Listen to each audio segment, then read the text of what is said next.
friends, leaders of the human spiritual world, leaders of the human religious world, we thank the organizers that such a wonderful occasion is here, where we all can unite and serve the humanity. Religion is religion only when it unites. Religion is no more religion when it divides. Religion is not for dividing people, it is for uniting people.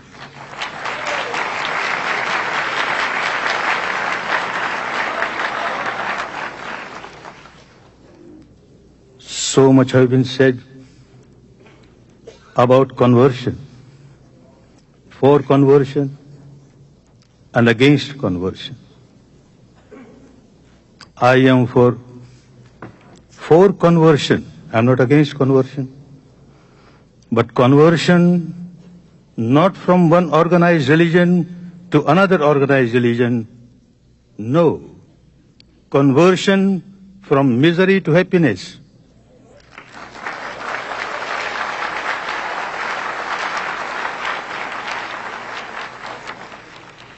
Conversion from bondage to liberation.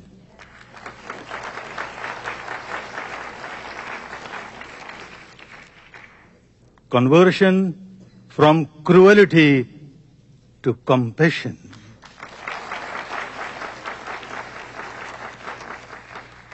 That is the conversion needed today. And that is what this organization should make a point to implement. Our ancient country had not only given message of peace and harmony to the world, to the humanity, enlightened persons have given a method, a technique, how to have peace, how to have harmony. To me, to think of peace in the human society, we cannot ignore individuals. If there is no peace in the mind of the individual, I can't understand how can there be real peace in the human world.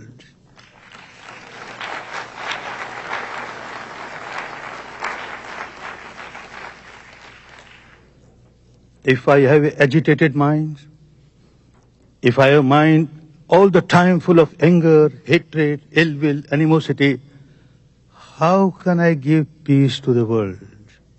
Because I have no peace myself. I am an agitated person.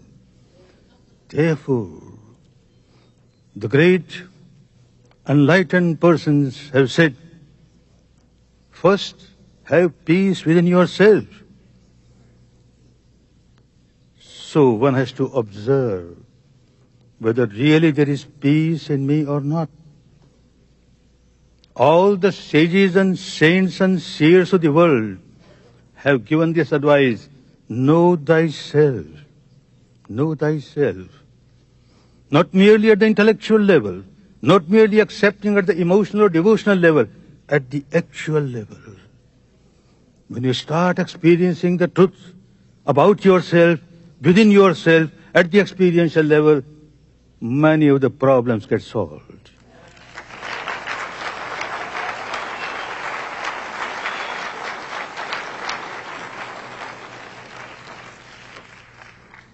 You start understanding the universal law of the nature, or universal law of the God Almighty, universal law which is applicable to one and all.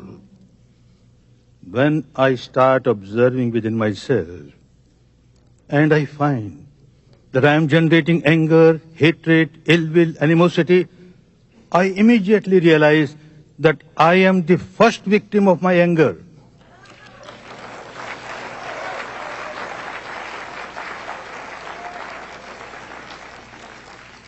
I am the first victim of the hatred, animosity that I am generating within myself. Then only I start harming others. This is law of nature. If I observe within myself, I find as soon as I generate any negativity in the mind, there is lot of physical reactions. My body starts burning, heated up, palpitation, tension. I am a miserable person. And when I generate negativity in me and become miserable, I don't keep this misery limited to myself. I keep on throwing this misery on others. I make the entire atmosphere around me so tense that anybody who comes in contact with me becomes miserable. And I talk of peace. I talk of happiness. Keep on talking of happiness and peace. What is happening in me is more important to me than anything else. Law of nature. And if I am free from these negativities, if my mind is free from negativities, mind is pure, again law of nature starts working. I observe within myself, at this moment, there is no negativity in the mind, and look, the nature or the God Almighty has started rewarding me.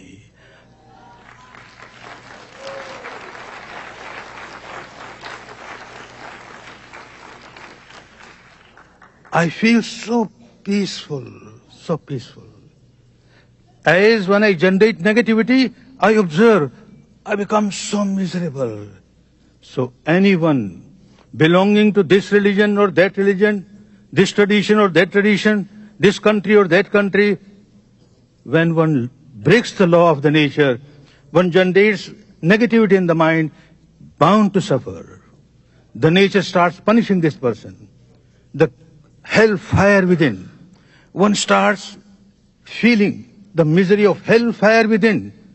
This is the seed that I am sowing, the seed of hellfire within. After death, I will get nothing but hellfire. Law of nature is such. If I keep my mind pure, full of love, full of compassion, I enjoy the kingdom of heaven within myself.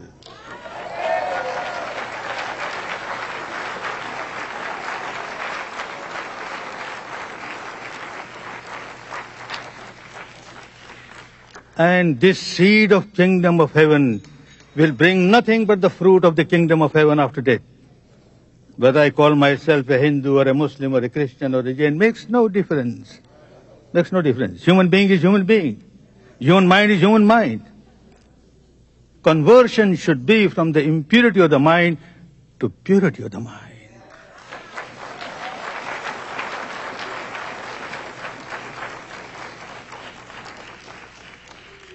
How people get changed. Such wonderful changes come. No magic, no miracle. It's a pure science of observing the interaction of mind and matter within ourselves. How mind keeps on influencing the matter, the body. How body keeps on influencing the mind. If we keep on observing, we understand the law of nature so clearly. That as and when I generate negativity, I start suffering. And as and when I am free from negativity, I start enjoying peace and harmony. That can be practiced by one and all. A wonderful tradition, a wonderful technique given by the enlightened one in our ancient country and spread in the world. Even today, people from different communities, different traditions, different religions, they come and learn this technique. They get the same benefit. They continue to remain Hindu as Hindu, Buddhist as Buddhist, Muslim as Muslim, Christian as Christian. Makes no difference. Human being is human being. What makes the difference? But a big difference comes. They become real spiritual people, full of love, full of compassion, good for themselves, good for others. When I generate peace in my mind, the entire atmosphere around me gets permeated with the vibration of peace. Anybody who comes in contact with me starts enjoying peace. This is the real conversion which is necessary, nothing else.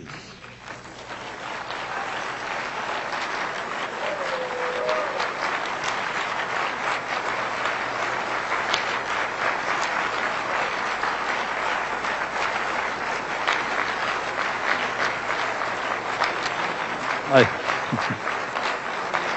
thank you. I have heard the sound of the bell. But still, permit me to read out a message of my ancient country, a benevolent message from my ancient country, which is inscribed on the rocks from 2,300 years and gives a message to the entire human world. The message of the great Emperor Ashoka, an ideal emperor, how an emperor rules. Now this message says, one should not honor only one's own religion and condemn other religions. Important message to the world of today. You keep on condemning others, keep on saying that mine is the best, mine is the best. You are creating difficulties for the human beings. Instead, one should honor other religions for various reasons. Every religion worth the name has got this core, the wholesome core of love, compassion, goodwill. Every religion give honor to the religion because of this core. The outer shell always differs. This rite, that ritual, this ceremony, that ceremony, this belief, that belief. Don't quarrel on those.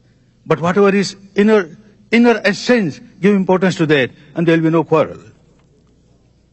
By so doing, one helps one's own religion to grow and also renders service to the religions of others. In acting otherwise, one digs the grave of one's own religion, understand, big warning, and harms other religions as well.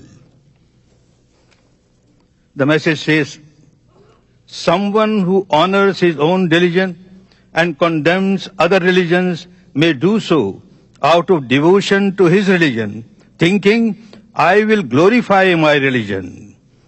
But his actions injure his own religion more gravely.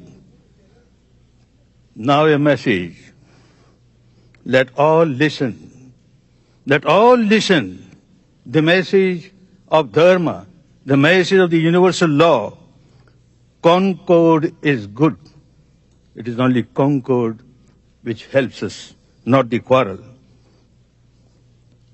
Let all be willing to listen to the doctrine professed by the others.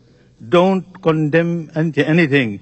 Give importance to the essence of the teaching of every religion, and there will be really peace, real harmony.